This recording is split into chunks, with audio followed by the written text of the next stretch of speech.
Let's get ready to make another fantastic border. And this time we're going to do a few things differently.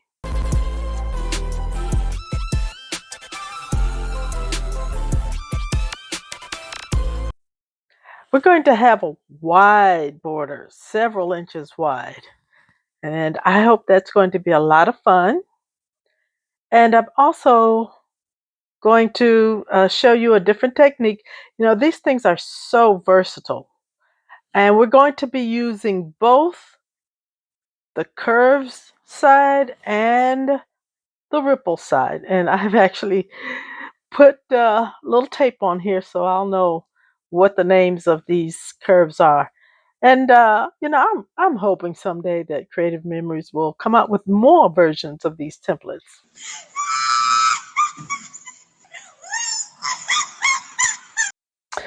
So let's jump right into it. So I want to talk a minute about my paper choices. I'll start with this hot fudge cardstock is going to be the background. And these two papers are from a Croptoberfest that's several years old, I think around 2022 maybe, or 2023. And this is a baby blue cardstock. Now what I'm going to make is a wide top border and a less wide bottom border. And then I'm going to put a pretty wide middle border between the two. So when I'm finished with these borders, they're going to fill the majority of the page. I'm going to first talk about our border templates and how they fit on our mats. They fit on the gray mat, they fit on the blue mat, and they also fit on the close to my heart mats too. So if you have a close to my heart mat, you don't have to go buy a new Creative Memories mat. You can use the mat you already have and just use these templates on it. So these templates always cut straight on the mat because the mat holds them straight and in place. But what I want to cut on a slant at an angle. And so this won't work. I wouldn't try to hold it steady. I guess you could give it a try. But the way you want to do this, if you want to cut at an angle, you don't tilt your template, you tilt your paper. And so I'm going to give you the measurements I want to make my template, and they're pretty easy.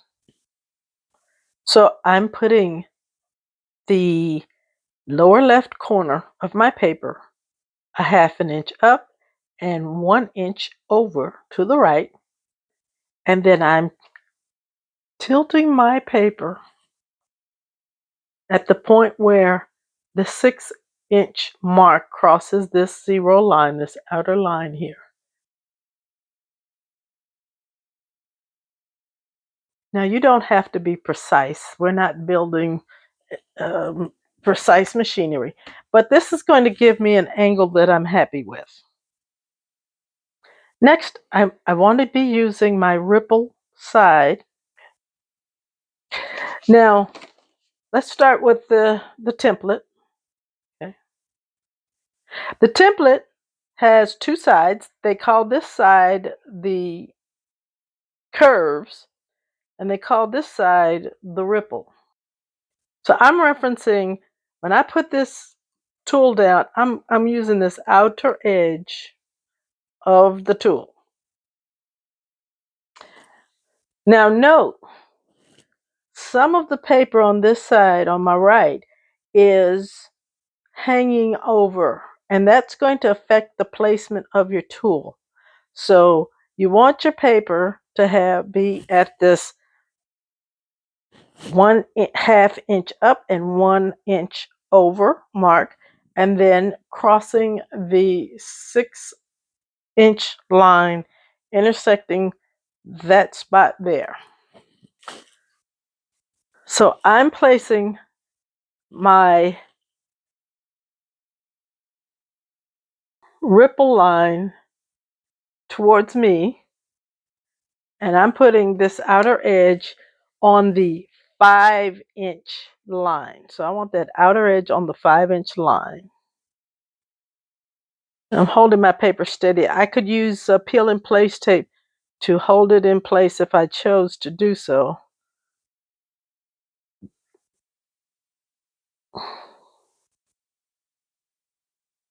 Okay, so now you can kind of see that when I'm cutting, it's going to cut at a little slope from upper right to lower left. And I think some peel and place tape would be a good idea here to keep our paper and our template steady while we're cutting. And please note, I'm reusing my peel and place tape. I reuse it quite often. And as usual, I'm using my red blade. Now, I'm right-handed, so I'm going to turn my mat around so that I can cut in a comfortable position.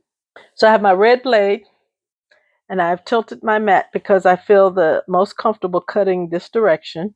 As always, I don't start at the top and come down. I start a little below, go up and then down.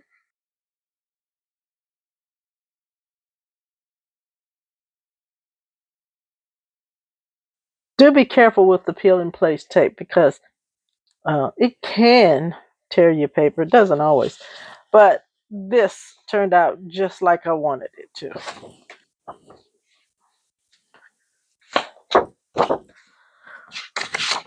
Okay, so this is what I'm going for right here is the start of my layout.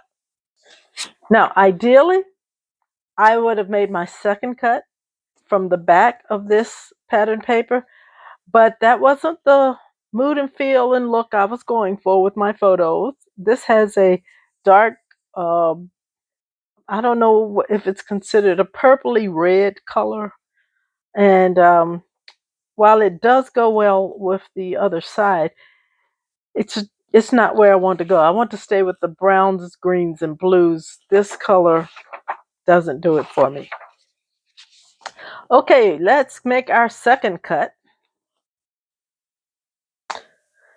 Okay, now I'm going to cut the second sheet of paper on the curve side of the blade. It has sort of this little peak here. And I'm going to cut from the top of the page, and I'm cutting with the peak pointing towards myself. I'm going to put this R for the R line, the G line, the B line. I'm going to put that R line down on the 3.5-inch line. I've put my R line down on the 3.5-inch line. Now, you don't have to be extremely precise about this, so don't sweat it if it's off just a little bit. But this gives you rough measurements for the layout. So once again, I'm going to turn my mat around. I'll stick to putting my peel in place tape on just to keep everything nice and steady. And using my red blade,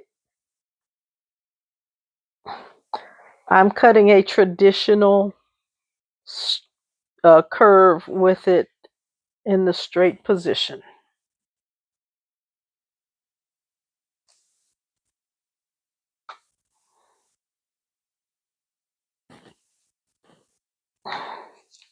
And this smaller piece is the piece I'm going to use. So now our page is beginning to shape up, and I'm putting the flat side of these two borders down 7 inches. Next, I'm going to put a large border on the center covering these seams. Now, what I'm going to use is a frame punch. In 2026, Creative Memories has signaled that they are going to put out several frame punches. Frame punches were in secret box number 1 of 2026, and they said there will be a frame punch in each of the secret boxes for the year. The frame punch that came out in the first secret box was called the Sunbeam frame punch. Now, these frame punches will cut a regular straight border, or they'll cut a frame. And you can cut all the way around any sheet of paper. And the requirement to get a nice even punch is that the dimension of the paper is an even number. Any combination of even numbers. You could do 12 by 12. You could do 10 by 12. You could do 8 by 10, 4 by 6. And the smallest is a 4-inch by 4-inch. This is a beautiful punch.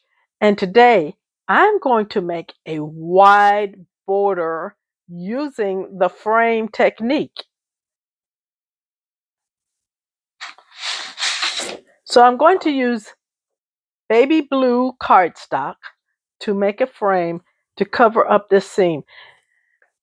Now I'm going to call these bands. They're curvy, they're wide, but they're bands of paper. They just have shape.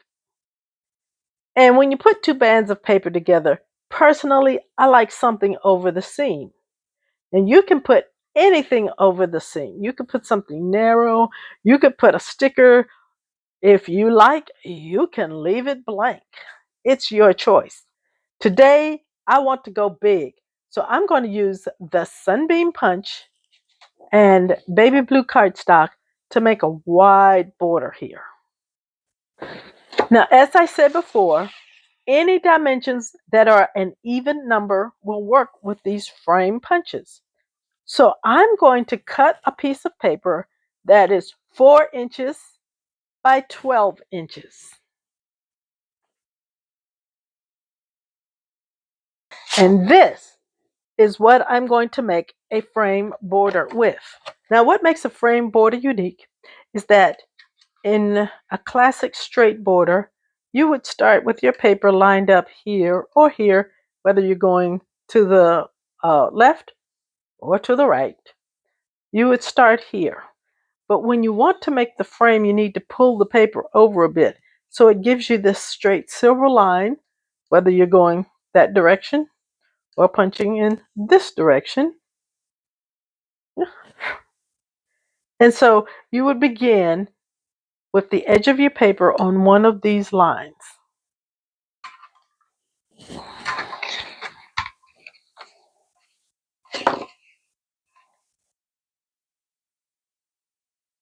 Now, normally when I punch something, I speed up the video so you don't have to watch this. But it is important for you to see this process. So I'm going to go real time with the punching today.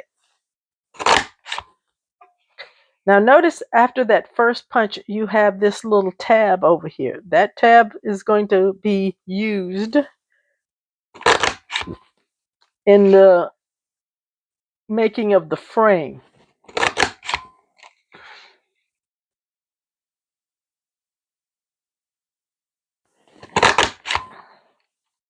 Now, what has happened is I've pushed my paper to this side, and I now know that it's the last punch to make on this edge because my right hand side has the edge of this paper now aligned with the silver line that's on my right. So now I stop punching. I'm going to rotate my paper 90 degrees, and I'm going to use the edge of this tab and line it up on the silver line. Now, because my paper is so small, going in this direction, this side is lined up with the silver line, but so is this side. So I only punch one time. But as always, make sure your paper is touching this back edge. That punch cut away this little square, but now I have a tab here. And so I'll repeat what I did in the first long side by lining up that edge of that tab on the silver line, and that punched away that little tab. And each subsequent punch, I line up what has been punched out with the rest of the design here to cover up as much the blue as possible. You'll see a little blue where the silver line is. But you pretty much punch the same way you do with any other punch.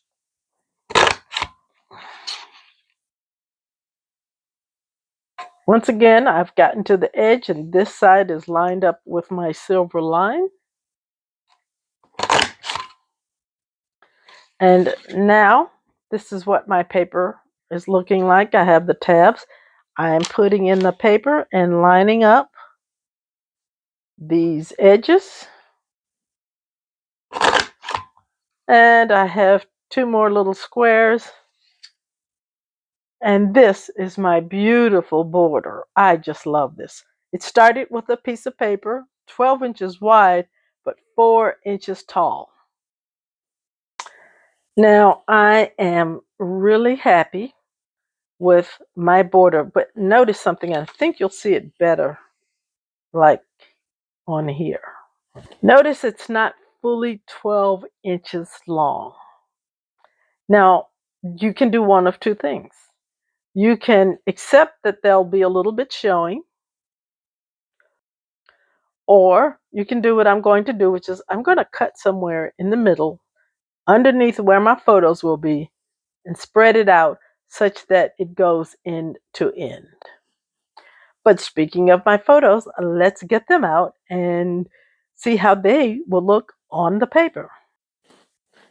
So here are my photos as they were originally printed. So they have these white bands on them. I am going to cut them away and I'm going to put a mat around them, and I have to decide what I want to use for a mat. So I put my photos on a mat. Now this mat is kind of sized for these photos. These photos are not standard sizes. I just cut away those white bands that were on the top. I really don't understand why they came out differently. I just know when I had the photos printed, I wanted to get the maximum width in there. And so however that worked out. So I matted my two photos in navy cardstock because I like this navy that was in my main pattern paper here. And while my photo sizes are not standard heights, they are 6 inches wide, and the width of this mat is 6 1/4. So I tried to have an even frame all the way around my two pictures here. And I've decided that I do want my border to stretch from end to end. So I'm going to cut somewhere in here and spread out the border. It won't be seen because my photos are going to be over top of it. And it will give me the appearance that this border goes all the way to the full 12 inches, even though some was cut off when making the border. Now, I can play around a bit with where I want my photos to be on the page. I could do anything from up here in this corner, which I kind of like. I was going here over to the left, expecting probably to put a title right here, which is, I think, my favorite place. Now, I could put it here in the middle. But to me, that covers so much of the border that I want more of the border to show, and I think you'll see more of it when I push it to the side, and then when I slice it and then pull some of this over, I'll get real appreciation of my border. So I think I'm going to keep this to the left, probably put a title in this space right here, maybe a little small embellishment here, and probably some embellishment there. So I'm going to get all of this adhered down and be right back. I just wanted to come in for a quick second to say, if you wanted to stretch this into a 2-page layout, the way that I cut the paper today would make a lovely second page. I just pulled out a sheet of white to show how you can take those cuts, cut a straight line here, cut a straight line here, and you would have a great companion page on either side if you wanted to make a 2-page layout. I also wanted to show, here's about a 1/2 inch gap that is right here. After I've sliced this and spread this apart, it will be covered up when the photos go down and you'll never know. And finally, I asked myself if I wanted to put something behind my sunbeams or just let the patterns that's already there show through. Well, I'm going to continue adhering this down and I'll let you know what I decide to do. I'm back, and before I adhere the border and the photo mat down, I decided I did want to put a backing on my sunbeams. And I chose the navy, the same color as the mat here, and it really just made a world of difference. You can actually see and appreciate the design in this punch.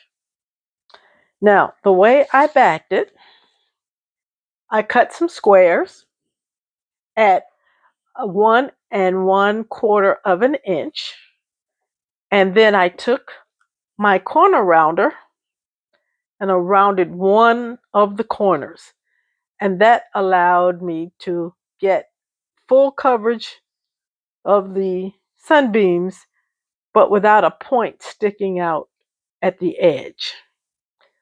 So these squares were 1 1/4 inch with a rounded corner. If you don't have a corner rounder, you can cut it with scissors. So this is the look. Now I'm going to line up these peaks. There's a little peak on here. So to line this up, I'm going to use this centering ruler that I just adore. And because I want my peak to be right here on this line that's 7 inches down, and to cover the seam where this paper and this paper meet, I'm going to put my ruler to make sure that I don't have my border down crooked, because I will if I don't have some help.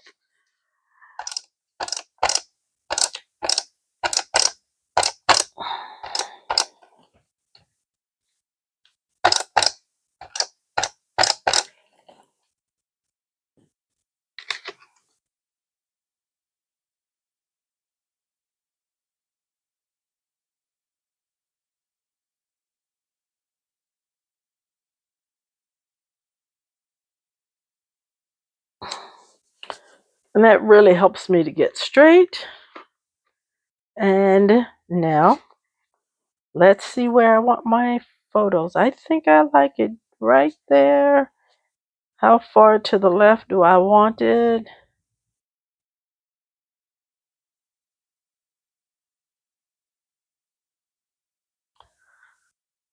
Okay, I notice that I'm coming in at about this end at the 7.5 inch mark, so that's where I'll put it.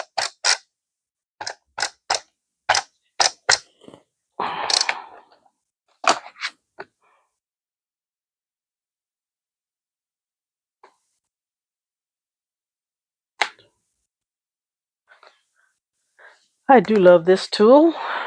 Okay, so this is the basis of my pages until I decorate. So let me find some pretty elements to add to my page, and I'll be back with my final layout. And here is our final layout. Boy, did I have fun making these embellishment clusters. Starting up here at the top, I cut 1-inch strips and made notched banners. I used the two papers that I made the wide borders with. This blue is the back side of the green dot. I cut each one. This one is 5.5 inches. This is 5 inches, and this is 4.5 inches wide. Now, the length of these banners was based on how far over the photos came. I didn't want them coming over too far, but if I had had, say, a vertical 4x6, I may have made them a little longer. I found these stickers from a variety of places, including, I believe, a 2024 Croptoberfest sticker set and a Wanderlust. So I got this from Wanderlust and this from I can't remember where. The Happy Memories came from an embellishment pack called Burlap and Lace. And then these hearts and these little flower sprays also came from that old Croptoberfest. So I'm combining Croptoberfest papers from different years, and the general color palette across Creative Memories products always goes well together anyway. And this also represents my attempt at upping my embellishment game. I want to give credit to Melissa Ullman, the creative chatterbox, for inspiring me with my embellishment clusters. I'll put a link to her video in the description as well as the card above. She really inspired me to up my game. The biggest takeaway for me from her video were these bases for embellishment clusters that were basically matted and solid colors. And when I saw that, I said, I want to give that a try. Hers were also circles, but I'm going to try other shapes as well as I continue to try this out. And I was really happy. So let's see if I will be able to keep up my amped up embellishment cluster game. I would love to know if you're going to try these wide, fantastic borders. And if so, please leave a comment letting me know. I hope this video inspired you, and also that you will like the video, subscribe to the channel, and YouTube says here's another video you may like, so I hope that you will also watch it.